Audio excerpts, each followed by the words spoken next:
ये उतना हमारे लिए अच्छा रहेगा। ठीक है, तो आज मैं जिस चैप्टर की यहाँ पर बात करने जा रहा हूँ, फिजिक्स जो आप पढ़ रहे हैं, उस चैप्टर का नाम है करंट इलेक्ट्रिसिटी।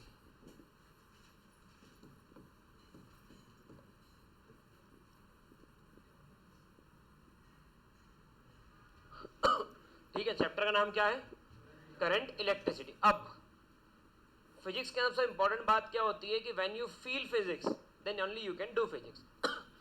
आपको जब तक ये समझ में नहीं आए कि हम बात किस बारे में कर रहे हैं तब तक उस टॉपिक को समझ पाना, उस टॉपिक के अंदर एनालिसिस कर पाना, एनालिसिस करके उसकी केस स्टडी सॉल्व कर पाना, असर्शन रीजन प्रॉपर कोट कर पाना कि इसका ये आंसर है, एमसीक्यू का करेक्ट आंसर दे पाना, या देख करके क्वेश्चन का आंसर बता देना जो ऑप्शनल रहते हैं कि कैसे क्या अपन इसको कर सकते हैं। तो वो हमारे लिए, हाँ madam after class we will meet. तो इसके अंदर क्या होता है कि we can easily find out कि हमें करना क्या और कैसे है। ठीक है, क्या करना है फर्स्ट थिंग, कैसे करना है सेकंड थिंग। तो जितना फिजिक्स को आप ध्यान से समझोगे उतना आपको फिजिक्स समझ में आएगा। जैसे हम टॉपिक पढ़ रहे हैं करंट इलेक्ट्रिसिटी, तो करंट इलेक्ट्रिसिटी का मतलब क्या होता है? चार्ज का, करंट का मतलब होता है फ्लो। और अभी तक आपने जो पढ़ा इलेक्ट्रोस्टैटिक मतलब स्टैटिक इलेक्ट्रिसिटी, उसके अंदर हम क्या पढ़ते हैं? चार्ज का रुका हुआ, रेस्ट में। तो चार्ज दो कैटेगरी में डिवाइड हुए हैं, एक चार्ज रेस्ट में और दूसरा चार्ज। अगर चार्ज रेस्ट में है तो आपने जितना बड़ा potential, capacitance, charge holding energy, potential energy of charge, ये वो दुनिया भर वो सब उसमें आ गया। लेकिन अब दूसरे हिस्से पे आ गए, वो क्या हिस्सा है? Current electricity. करंट इलेक्ट्रिसिटी का मतलब क्या हो गया? अब आप पढ़ने जा रहे हो motion of charge.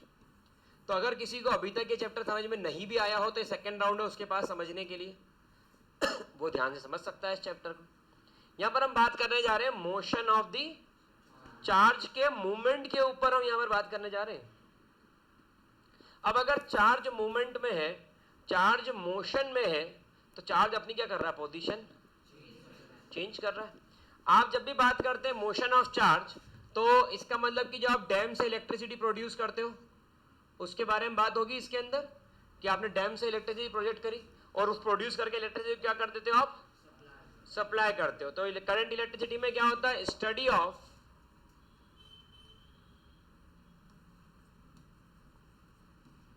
motion of charge is called current electricity। क्या मेरी बात समझ में आ रही है? Is called current electricity. अब चार्ज अगर फ्लो होता है तो उसके अंदर क्या आएगा? करंट। अच्छा, इलेक्ट्रिसिटी तो एक और तरीके से आती है, बिजली का चमकना, बादल टकराए, फ्रिक्शन हुआ, बिजली चमकी, बिजली चमकी, बरसा पानी, मेंढक करते हैं शैतानी, सुनिए होता है, बिजली चमकी पानी बरसता है। तो अब बिजली चमकना वो भी क्या? करंट इलेक्ट्रिसिटी नहीं, वो स्टैटिक इलेक्ट्रिसिटी है। That is another name of that is frictional electricity. वो जो बिजली है वो वहीं की वहीं ऐसी ऐसी होगी और खत्म हो जाएगी। आप उसको स्टोर करके यहाँ लाइट नहीं लगा सकते कि यार मेरा बल्ब चलने दे यार 5 मिनट चमकी है तो, ठीक है मगर यूजलेस, वहीं पर ही रह जाएगी वो। तो वो कौन सी इलेक्ट्रिसिटी है?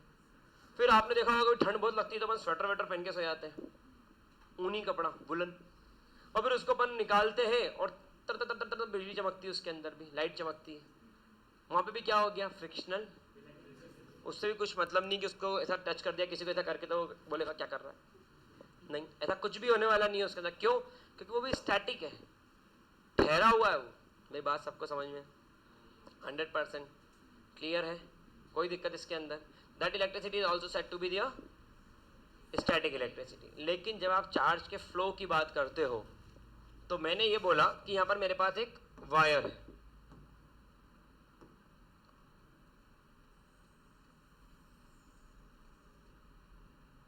ये क्या है? मेरे पास एक वायर, और इस वायर में से मैंने क्या फ्लो कर दिया?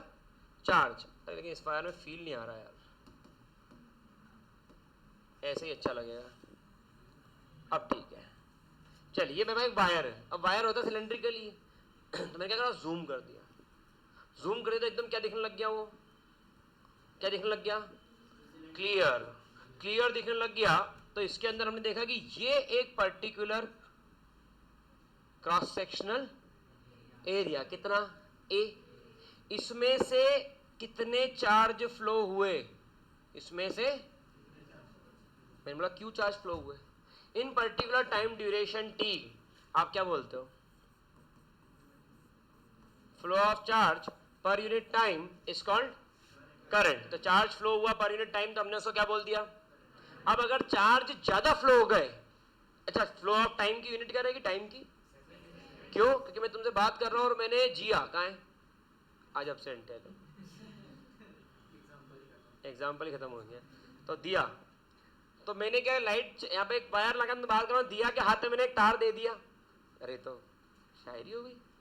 दिया के हाथ में मैंने तार दे दिया और मैंने स्विच चालू करी तो करंट ने उसको झटका दे दिया तो दिया को तार दिया तो झटका दिया, ठीक है? क्यों? क्योंकि एक सेकंड के अंदर करंट का फ्लो होके बंद हो गया। मैंने चालू करा बंद कर दिया, अब मैंने चालू करा बंद कर दिया, उतनी देर में इसको झटका लग गया।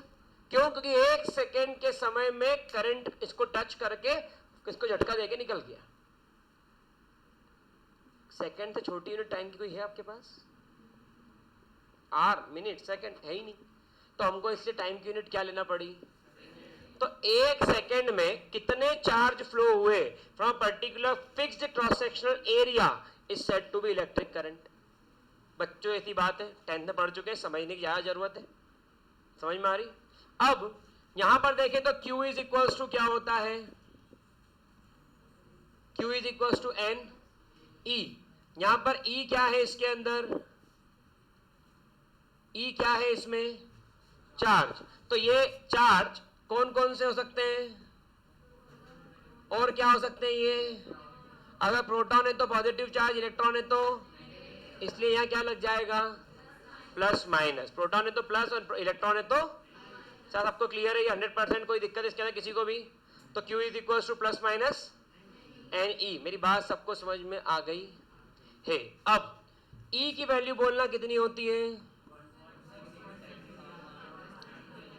केमिस्ट्री में थक गए होगे पढ़ पढ़ के ये 1.6 ये क्या होता है? चार्ज ऑन इलेक्ट्रॉन, ये चार्ज ऑन, अच्छा प्रोटॉन है तो बचपन में पढ़ाया था कि प्लस पी और इलेक्ट्रॉन है तो ई, लेकिन यहाँ नहीं होता। प्रोटॉन है तो प्लस ई, इलेक्ट्रॉन है तो, प्रोटॉन है तो इलेक्ट्रॉन है तो, याद रहेगा, बचपन का प्यार भूल नहीं जाना रहे। तो यह आ गया I equal to Q by T. मतलब क्या? मतलब जब एक कुलम चार्ज, सब बचपन वाली बातें याद दिला रहा हूं मैं, जब एक कुलम चार्ज एक सेकेंड में फ्लो होता है from any cross section area, तो जो करंट होगा वो होगा 1, और करंट की यूनिट क्या होती है? क्योंकि साइंटिस्ट के नाम पर है तो कैपिटल है, साइंटिस्ट के नाम से अभी कोई यूनिट लिखी जाती है तो कैपिटल लेटर में लिखी जाती है। ए लिखोगे क्या सबकी यूनिट? कैसी बात कर रहे हो? बोले साइंटिस्ट करके कैपिटल, बोले ए लिखी जाएगी। न्यूटन ने नहीं बोले ए बताया था सामने, तो अपने कोई इंटरेस्ट नहीं बाकी सब चीजों में, अपने नंबर पूरे होना, नंबर पूरे चाहिए अपने को। तो भाई न्यूटन ने तो ए नहीं लिखना पड़ेगा, ठीक? चलो तो यहाँ पर आ गया। तो ये वाली पिक्चर तो समझ में आई कि 1 एम्पियर करंट किसको कहते हैं? When 1 coulomb charge from force, when 1 coulomb charge flow from particular cross sectional area in 1 second, the current is said to be 1. अगर 2 coulomb charge flow होगा 1 सेकंड में तो बोलो, अगर 3 coulomb charge flow होगा 1 सेकंड में तो, अगर 10 coulomb charge flow होगा 1 सेकंड में तो इसका मतलब कि जितने अंदर चार्ज आप फ्लो करोगे 1 सेकंड में करंट उतना बढ़ेगा। अब बताओ चार्ज का फ्लो रेट किससे बढ़ेगा? पोटेंशियल। सीधी बात अगर करें, रेजिस्टेंस को पिक्चर में नहीं लाता मैं, एरिया लेंथ इनकी बात कर ही नहीं रहा मैं, तो चार्ज का फ्लो किस पे बढ़ेगा? For a fixed value of resistance, जितना ज़्यादा पोटेंशियल उतना चार्ज फ्लो। कॉपर का एक तार खरीद लिया, 10 वोल्ट की बैटरी लगाई, फिर 20 वोल्ट की लगाई, फिर 50 वोल्ट की लगाई, फिर 100 वोल्ट की लगाई, फिर 200 वोल्ट की लगाई। जैसे तो बैटरी का पोटेंशियल में बढ़ाता जा रहा हूँ, वैसे चार्ज का फ्लो क्या होता जा रहा है? क्या होता जा रहा है? क्या होता जा रहा है? That's the thing. तो करंट ज़्यादा चाहिए तो पहले पोटेंशियल बढ़ाओ, ठीक है? और लाइफ में एंजॉयमेंट ज़्यादा चाहिए तो पहले नॉलेज बढ़ाओ। समझ में आ रही बात? सबको क्लियर है? ये इसके अंदर कॉन्सेप्ट है। करंट समझ में आया? ठीक है। तो करंट का फॉर्मूला क्या है? I equal to Q by T, और इसको प्यार से क्या बोल सकते हैं? बचपन से बाहर निकलो, एन ई बाई टी, ठीक है? सबको समझ में आ रही बात? अब ये Q equal to N E क्या होता है? It's quantization of electric charge. आप दुकान पे गए, बोले भैया बिस्किट दे दो, तो क्या एक बिस्किट देता है? नहीं, एक पैकेट बिस्किट का देता है। तो ये क्या हुआ? Quantization of electric charge. जो चार्ज होते हैं वो रिमूव करते हैं in the form of packets and bundles. एक बंडल निकला, आपने और एनर्जी दी, एक और बंडल, एक और बंडल, एक और बंडल, तो ये क्या निकला? बंडल। और एक बंडल में कितने हैं? ठीक है, समझ में आ रही बात सभी को? और उसका और चार्ज कितना? 1.6 × 10⁻। क्या सबको मेरी बात समझ में 100% क्लियर है? चलिए इसके आगे मैं बात करता हूँ, पहले आप बोर्ड नोट डाउन कर लो। चलिए यहाँ तक की पिक्चर सबने सुन ली, समझ में आ रहा है? पक्का? ये सब लिखने का काम इनसे लेके कर लेना, नहीं तो पीडीएफ भी अवेलेबल है, ऐप तो वहाँ से जा लिख सकते हो, पूरा चैप्टर ही लिखा हुआ है वहाँ पे।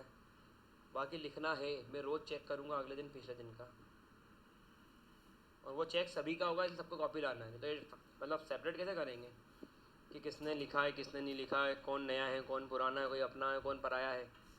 मुझे दोष न देना, जग वालों हो जाऊँ अगर मैं दीवाना, कौन क्या है क्या मालूम। तो इसलिए सब लिख के ले आना भैया। ठीक है, चलिए यह शायद समझ में आए। अब अपन बात करते हैं, बहुत बेसिक सा बच्चा वाला सवाल बनता है, करंट स्केलर या वेक्टर, बहुत बच्चों का सवाल। तो current scalar slash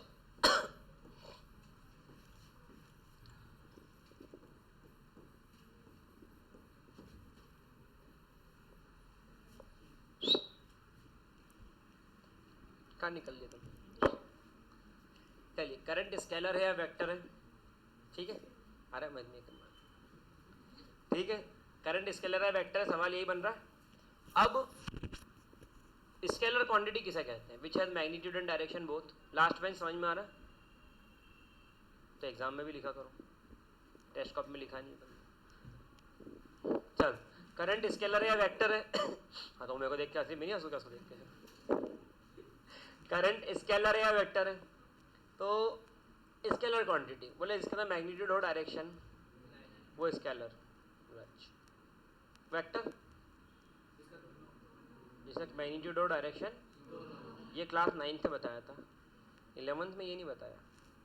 class 11th में बताया vector quantities are those quantities which have magnitude and direction and follow vector law of addition. आहा, आखिरी की लाइन सबसे ज्यादा धमाका थी, and follow vector law of addition. बेटा तुम भारी बैलेंस बनाए बैठो ये दो लोगों का, पेन वेन सब ऐसा बिल्कुल एकदम। ठीक है, शुरू करें। तो and follow vector law of addition. ठीक, मतलब पढ़ाने वाला ध्यान में ऐसा नहीं गिर जाए। पेंसिल भी खड़ी रख दी उन्होंने, पेन भी, टैलेंट देख रहे हो आप?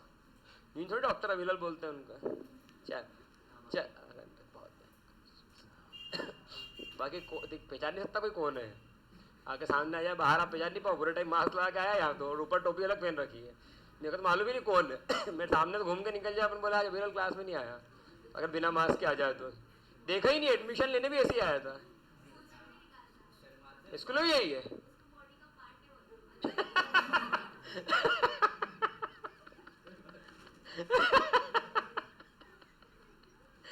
बॉडी का पार्ट हो गया मास्क। 11th में हमारे एक लड़की है, 11th में 9 से आ रही है, बाकी मैं नहीं जानता कौन है।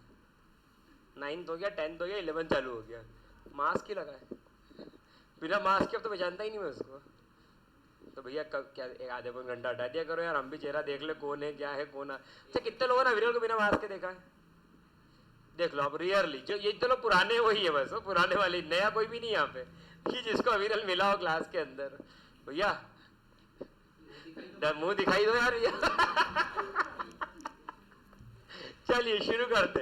तो यहाँ पर तीसरा इंपॉर्टेंट पॉइंट होता है कि वेक्टर लॉ ऑफ एडिशन को ही फॉलो करें। यहाँ पर मैंने बोला कि एक करंट फ्लो हो रहा है, यहाँ से करंट फ्लो हो रहा है, लेट से, ठीक है, यहाँ हो गया 5 एम्पियर, नहीं रुक जाओ 5 नहीं लेते, वहाँ 3 एम्पियर लेते हैं। यहाँ आ गया 3 एम्पियर और यहाँ पर लेते हैं 4 एम्पियर, और इनके बीच में एंगल कितना है ना, समझने वाली बात है, ध्यान समझना। और इसको अपन ने आगे ले लिया आई, और यहाँ पर लगा दिया एक एम्पियर मीटर। एम्पियर मीटर क्या करेगा? करंट को, करंट को एग्जैक्टली। तो मैंने बोला कि इसका रिजल्टेंट निकालो, तो रिजल्टेंट कहीं यहीं पर आएगा, तब एग्री करते होंगे। तो रिजल्टेंट क्या होगा? √a² प्लस 3 का स्क्वायर, 4 का स्क्वायर तो जो वैल्यू ऑफ करंट है वो कितनी आ रही है? ये कौन सा लॉ ऑफ एडिशन है?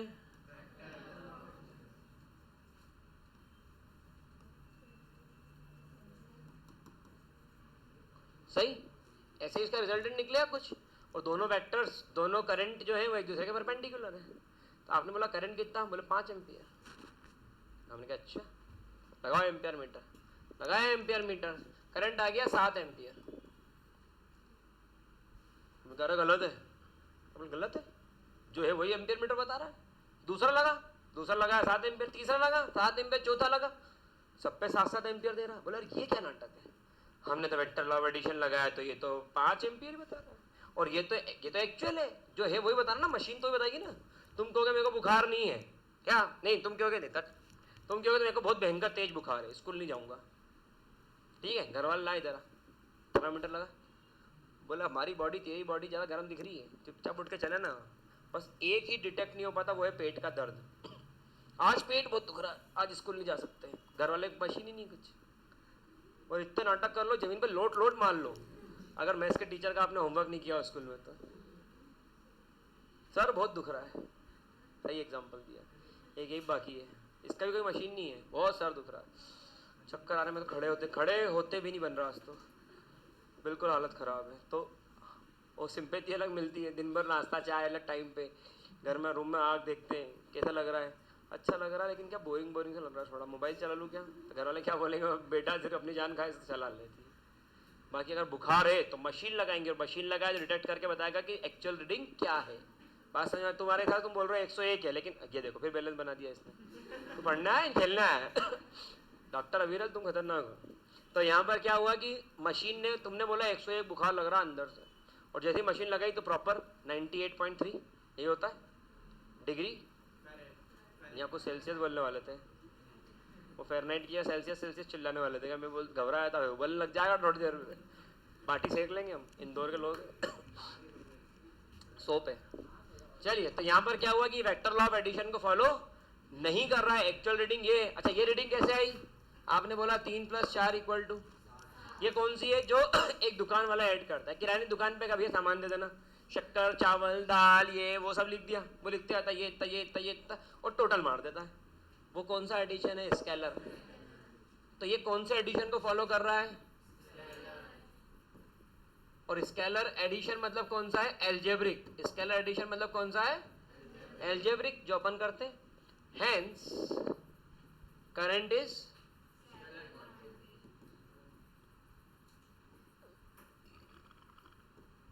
क्योंकि ये स्केलर लॉ ऑफ एडिशन को फॉलो करता है। क्या मेरी बात सभी को समझ में आ गई? हेलो, चलिए, तो चलिए आगे बढ़ते हैं इसके अंदर। Hence current is a scalar quantity. अब ऐसी कोई क्वांटिटी जिसमें मैग्नीट्यूड हो, डायरेक्शन हो, लेकिन वेक्टर लॉ ऑफ एडिशन को फॉलो, इनका एक और नाम होता है, वेरी गुड, टेंसर क्वांटिटी। लेकिन नॉर्मली यूज क्या वर्ड होगा इसके अंदर, स्केलर क्वांटिटी। नॉर्मली क्या यूज होगा, तक कोई बात समझ में 100% क्लियर है, कोई घबराहट तो नहीं हो रही इसके अंदर। चलो आगे बढ़ जाए। तो मैंने इसके अंदर इस बारे में बात कर ली। अब एक बात करते हैं अपन ईएमएफ। एक टॉपिक आता है जो बहुत इंपॉर्टेंट टॉपिक है, और यही वर्ड बहुत आगे तक पढ़ने को मिलेगा। The correct word is EMF, मतलब इलेक्ट्रो मोटिव, जिसको हम क्या बोलते हैं, डिनोटेड बाय, ठीक है, denoted by E.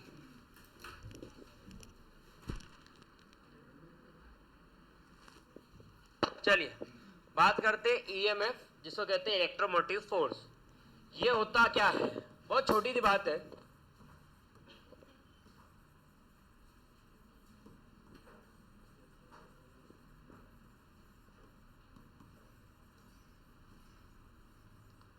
Maximum current potential, maximum potential drawn by a battery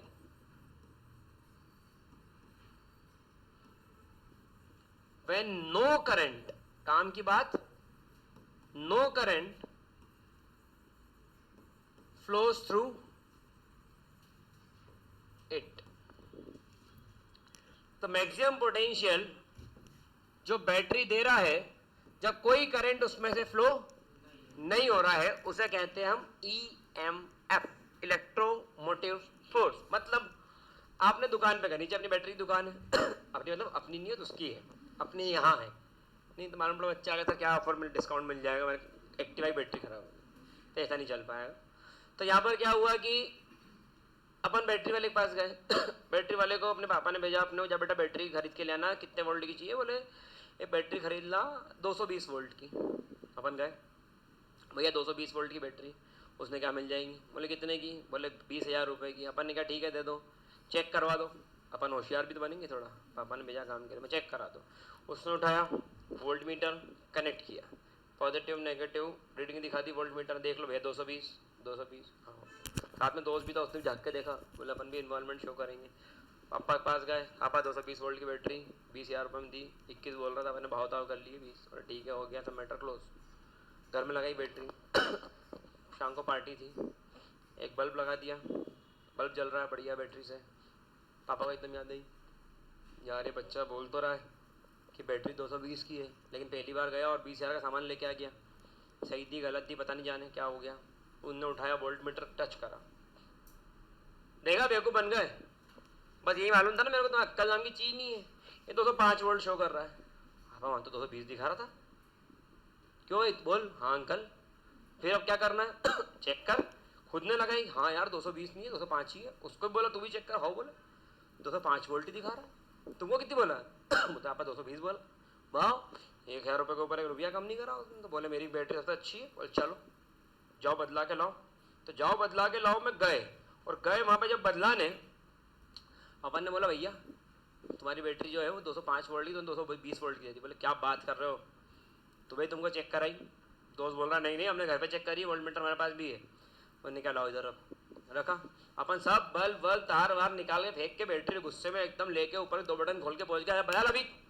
उसने कहा चेक तो कर लूँ, चेक करा, फिर से 220 दिख रहा। अब अपना दिमाग काम नहीं कर रहा, ये क्या नाटक है? घर है, पिताजी बोल रहे 205 है, यहाँ बोल रहा 220 है, मशीन वही बोला आपका वोल्ट मीटर ला, बोला दिखा दिया, हाँ बोल 220 है। और क्या नाटक है? बैटरी है जादू। अब समझ में नहीं आ रहा क्या करना। फिर एक समझदार इंसान के पास आया, आपने समझदार इंसान ने पूछा कि क्या करें सर, ऐसा ऐसा हो रहा है, नीचे ही दिक्कत है, पापा घर पे जूते मारेंगे अब तो मैंने बोला कि क्या दिक्कत है? तो बोले सर वो बैटरी घर पर जब देख रहे हैं तो 205 वोल्ट दिखा रहा है, और यहाँ देख रहे हैं 220 दिखा रहा है। मैंने कहा कि यहाँ पर घर पे जब बैटरी को देखा था तो कैसे देखा था? कुछ बल्ब बल्ब चल रहा था, पंखा ट्यूब बोला हाँ सर एक बल्ब जल रहा था सर, और उस बल्ब के चलते टाइम पर हमने इसको चेक करा था। तो मैंने बोला बस यही दिक्कत है, जब तुमने वो बल्ब चालू करा तो 15 वोल्ट का पोटेंशियल तो बल्ब खा गया, और बचा हुआ इससे रीडिंग दे दी 220 वोल्ट। तो जब सर्किट के अंदर करंट फ्लो होगा तो पोटेंशियल क्या होगा? कम हो जाएगा। वो आपको मिला potential denoted by V, denoted by. और जो आपने बिना करंट के फ्लो करे रीडिंग देखी, जो ये नीचे दुकान वाला दिखा रहा है, वो है टोटल EMF, मतलब total maximum potential drawn by the battery in the circuit when no current flows through it. तो मैक्सिमम पोटेंशियल आपको दुकान वाले ने दिखाया जो 200। जैसे कि गाड़ी आप स्टैंड पे लगा दो और अब उसका एवरेज चेक करो तो ज्यादा आएगा, और वही गाड़ी आप चला के चेक करो तो एवरेज कम देगी। क्यों? चलाने में बार बार ब्रेक लगाओगे, बार बार क्लच दबाओगे, प्रैक्टिकल बात करोगे, और ये थ्योरेटिकल है कि अपन स्टैंड पे चला रहे हैं। तो वही चीज़ वहाँ पर भी होती है कि जब आप करंट फ्लो नहीं करोगे तो पोटेंशियल मैक्सिमम रहेगा जो 220 है, लेकिन जहाँ आपने उसको यूज़ करा तो पोटेंशियल क्या हो जाएगा? मतलब 220 वोल्ट से ऊपर बैटरी पोटेंशियल कभी भी देने वाली, कभी भी नहीं देगी। ठीक है, तो maximum potential drawn by battery when no current flows through it is said to be EMF, electromotive force. क्या मेरी बात सबको समझ में आ गई कि EMF क्या होता है? ठीक, ये कब एग्जिस्ट करेगा? सर्किट क्लोज्ड हो, और it exist even when circuit is not closed. और EMF कब होगा? सर्किट क्लोज नहीं है तब EMF एग्जिस्ट करेगा, और जब circuit it exist only when circuit is closed. Potential difference जब सर्किट क्लोज है तभी एग्जिस्ट करेगा, क्योंकि तभी करंट फ्लो करेगा। तो पोटेंशियल डिफरेंस की कंडीशन है कि क्लोज सर्किट होना, लेकिन EMF की कंडीशन है कोई ऐसी है कि क्लोज सर्किट होना चाहिए? बिल्कुल भी नहीं है। तो यहाँ से सबको बात समझ में आ गई? EMF सबको क्लियर है क्या होता है? 100%। कोई दिक्कत इसके अंदर? लिखना, ये नोट्स में लिखा हुआ है, वहां से उठा सकते हो। अब आते हैं अपने मोस्ट इंपॉर्टेंट मेजर टॉपिक जिसका नाम है ओम्स लॉ। क्या नाम ला? कौन ला? ओम्स ला। ठीक है, तू जा और ओम्स को ला। ठीक है, तो ओम्स को अगर ला तो ओम्स लॉ क्या बोलता है इसके अंदर कि rate of change of current is directly proportional to potential difference. Current का फ्लो किसके प्रोपोर्शनल होता है? मतलब जैसे जैसे बैटरी बड़ी लगाओगे वैसे वैसे करंट का फ्लो भी, जैसे जैसे बैटरी बड़ी लगाओगे करंट का फ्लो भी। बैटरी 10 वोल्ट की current 1 ampere, battery 20 volt current 30 volt 40 volt. बात सबको समझ में? जैसे जैसे मैं बढ़ाते जा रहा हूँ बैटरी वैसे वैसे पोटेंशियल भी क्या होता जा रहा है। ये ओम्स लॉ में मेंशन था, ठीक है। अब इसको लिखने का तरीका क्या होना चाहिए? इसको लिखने का तरीका कुछ होना चाहिए, I is directly proportional to V. बढ़ाओगे तो आई बढ़ेगा ना, आई डिपेंड्स ऑन वी। क्या वी भी आई पे डिपेंड है? क्या आई वी पे डिपेंड है? क्या वी आई पे डिपेंड है? बैटरी नीचे खरीद के ले आओ, उसका पोटेंशियल 220 है, 220 ही रहेगा। लेकिन जो आपने सर्किट में रेजिस्टेंस लगाया उस पर डिपेंड करेगा करंट कितना फ्लो होगा। रेजिस्टेंस ज्यादा करंट, रेजिस्टेंस कम करंट, सबने पढ़ा है। तो ये जो जॉर्ज साइमन ओम सर का जो रिजल्ट यहाँ पर एक्सपेरिमेंट था, उसके जो रिजल्ट हमें मिले बहुत फायदेमंद थे। इसके अंदर उन्होंने बताया कि I is directly proportional to V. मैं बुकिश पैटर्न बाद में लिखूंगा, पहले जो होना चाहिए मैं जो मैं सोचता हूँ पर्सनली उसको मैं एक्सप्लेन कर रहा हूँ। तो आई डायरेक्टली प्रोपोर्शनल टू क्या होना चाहिए? अगर मैं इसको इक्वल टू बना दूं तो यहां पर एक कांस्टेंट ऑफ प्रोपोर्शनलिटी आ जाएगा, and that constant of proportionality is 1/, क्योंकि अगर ऐसा लिखोगे तो वो ऐसा बनेगा, और इससे फॉर्मूला बना v equal to I into. तो ये बात समझ में आती है कि I is directly proportional to v, not v is directly proportional to rate of flow of current is directly proportional to potential difference at constant. सबसे जरूरी बात, एट कांस्टेंट टेम्परेचर बदलोगे तो काम, टेम्परेचर बदला तो ओम्स लॉ की फिर condition fail हो जाएगी। बात समझ में आई? लेकिन बुक में कैसा लिखा हुआ मिलता है आपको?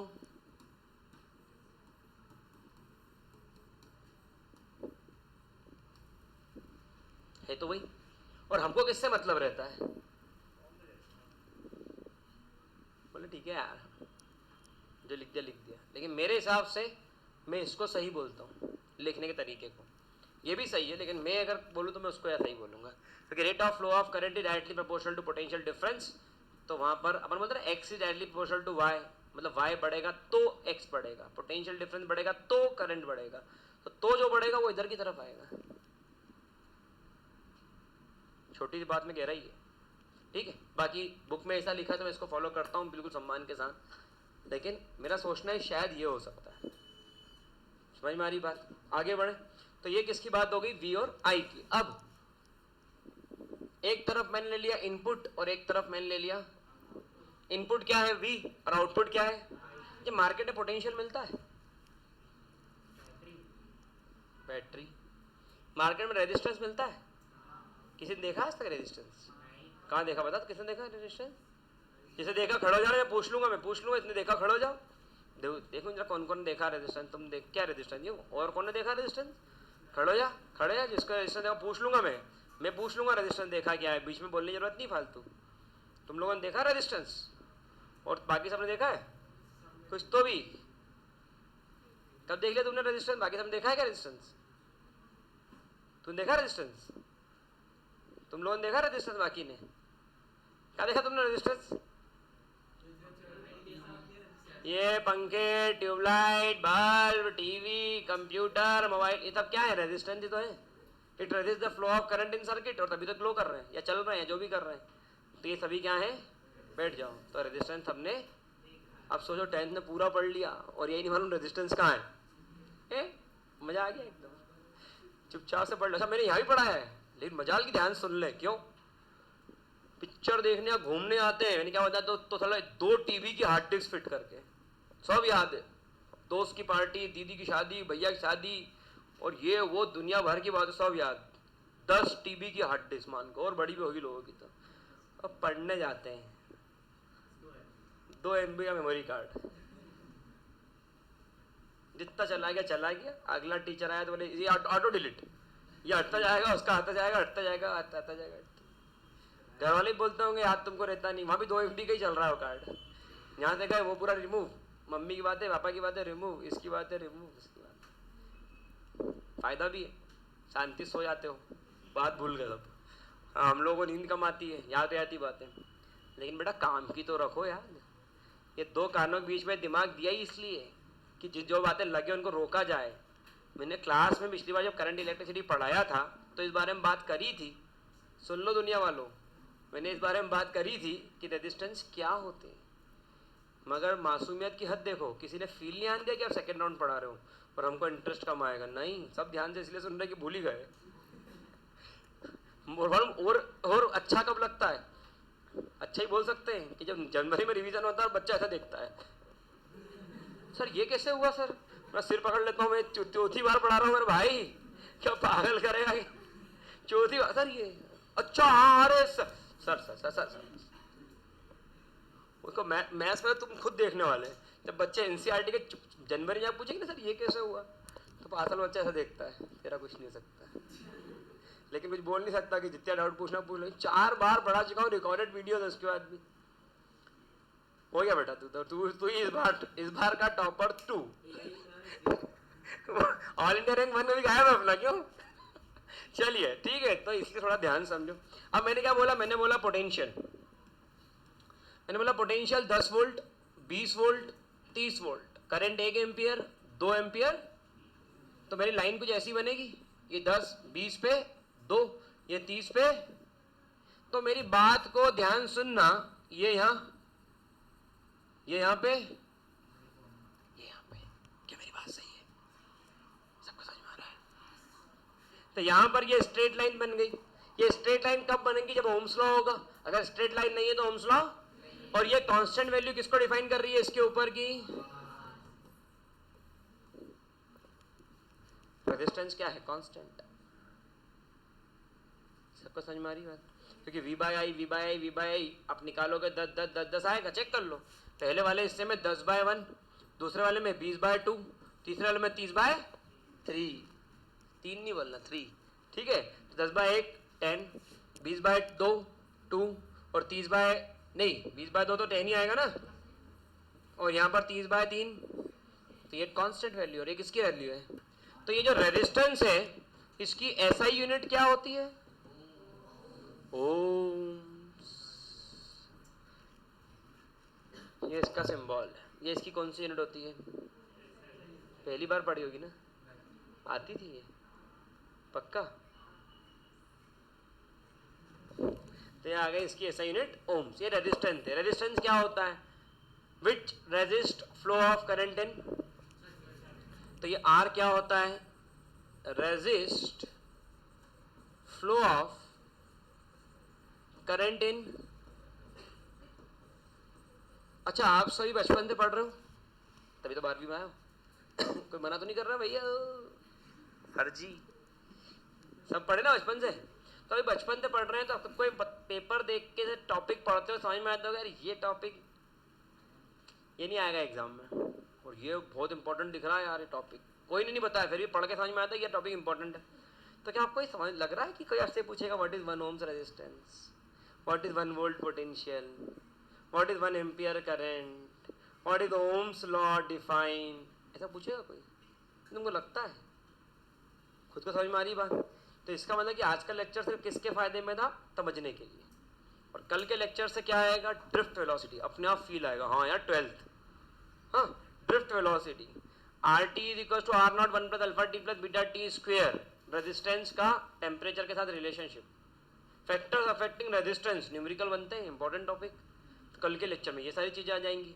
फिर आगे बढ़ेंगे तो किरचॉफ्स लॉ, आगे बढ़ेंगे व्हीटस्टोन ब्रिज, आगे बढ़ेंगे पोटेंशियोमीटर, मीटर ब्रिज, ठीक है। किरचॉफ्स लॉ में तो बहुत क्वेश्चन बनते हैं, कोई भी बोल देगा किरचॉफ्स लॉ IMP बोले, तो इसका मतलब कि टॉपिक IMP क्या है वो हमको पता होते हैं, सिर्फ हमारी मक्कारी उससे भारी पड़ जाती है। समझ में आ रही बात? जैसे कि excessive use of mobile phone and social media is not good for your career, not good for your health also. बैठे एक जगह थक गए, लोगों की तबीयत ही खराब होने लग गई, बोले क्यों? बोले पेट निकल रहा है, डाइजेशन प्रॉपर नहीं, हालत खराब है। But still people are using social media बहुत ज़्यादा, मोबाइल फ़ोन का एक्सेसिव यूज़ है। क्यों? आदत, लत, लैक ऑफ सेल्फ कंट्रोल। समझ में आ रही बात सभी को? तो यही चीज़ यहाँ पर भी है। आपको पता है कि इंपॉर्टेंट टॉपिक क्या है, इनको अच्छे से कर ले, इनकी प्रैक्टिस कर ले, बार बार पढ़ के देख ले, कॉम्पिटिटिव में भी इसमें से आएगा, लेकिन कल कर लेंगे यार। कब कर लेंगे? कल कर लेंगे यार। वो कल कभी आता ही नहीं, पुराना डायलॉग भी एक तो किसी का नहीं आया, तुम्हारा कहाँ से आ जाएगा? ठीक है, तो इसलिए थोड़े से कॉन्सेप्ट्स को पकड़ के चलो। आज का लेक्चर समझने के लिए था, यहीं पर ओवर कर रहा हूँ मैं। कल के लेक्चर से, ठीक है, जो कभी आता नहीं है लेकिन यहाँ आएगा, कोई कल मैं पढ़ाऊँगा, बोलो कल सर आएगा, सर आएगा, ठीक है। हाँ फ्राइडे कल तो, सैटरडे भी आएगा, संडे भी आएगा, मंडे भी आएगा, रोज दिन आएंगे। चलो तो यहाँ पर कल के दिन में ड्रिफ्ट वेलोसिटी पे बात करूँगा। एक बहुत इंपॉर्टेंट टॉपिक है, और ड्रिफ्ट वेलोसिटी और Ohm's law, resistance circuit, series parallel पर न्यूमेरिकल्स करेंगे। रेजिस्टेंस के कॉम्प्लेक्स सर्किट प्रॉब्लम पे क्वेश्चंस करेंगे, और रेजिस्टेंस के complex circuit problem is an important topic as per exam point of view. ठीक है, तो आज का लेक्चर यहीं ओवर करता हूँ। Thank you so much and all the best. अगर ये लेक्चर आपको पसंद आया हो तो अविघ्न एजुकेशन ऐप डाउनलोड करके वहाँ के इस तरीके के और भी लेक्चर आप पढ़ सकते हैं, जिसकी लिंक डिस्क्रिप्शन में अवेलेबल है। और चैनल को सब्सक्राइब करके बेल आइकन जरूर क्लिक करें। Thank you so much, bye.